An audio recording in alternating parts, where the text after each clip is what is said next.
শখ করে মেলার হোটেলে খেতে ঢুকে যে এমন অবস্থা হবে সেটা ভাবিনি।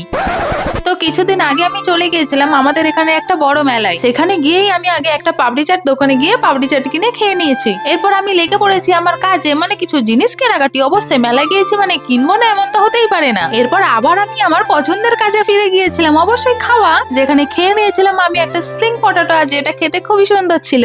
এরপর একটু পেট ভর্তি করে খাওয়ার জন্য চলে গিয়েছিলাম মেলার একটা রেস্টুরেন্টের দোকানে। আর ওখানে গিয়ে তো আমি আগে লিস্ট দেখে হিসাব করে নিচ্ছিলাম আমার সব জিনিস কেনা হয়েছে কি। এরপর আমার অর্ডার করা লাচ্ছা পরোটা আর পনির চিলিও চলে এলো। আর প্রথমে খেয়ে আমার এটা মোটামুটি লাগছিল। অর্ডার করে নিয়েছিলাম মোগলাই, কিন্তু যখন আমি পরোটা দিয়ে পনির চিলিটা খাই তখন কিন্তু এটা খেতে জাস্ট ওয়াও লাগছিল। আর সত্যি ভাবিনি মেলার দোকানটা এত ভালো হবে, কারণ এর আগে যে কটা মেলার দোকানে গিয়েছি সব কটা কেমন খারাপ খারাপ খাবার হয়, একদম ভালো লাগে না খেতে। কিন্তু এবারে পুরো আমি থালা চেটে পরিষ্কার করে দিয়েছি। বাট যখন বিল মেটাতে যাই তখন পড়েছে মাথায় হাত, এই পনির চিলি নাকি 200 টাকা করে প্লেট। ভাই আমাদের এখানে তো চিলি চিকেনও 100 টাকা করে প্লেট। যাই হোক, এই দুঃখ মনে টাকা মিটিয়ে একটা আইসক্রিম খেতে খেতে বাড়ি ফিরে এলাম।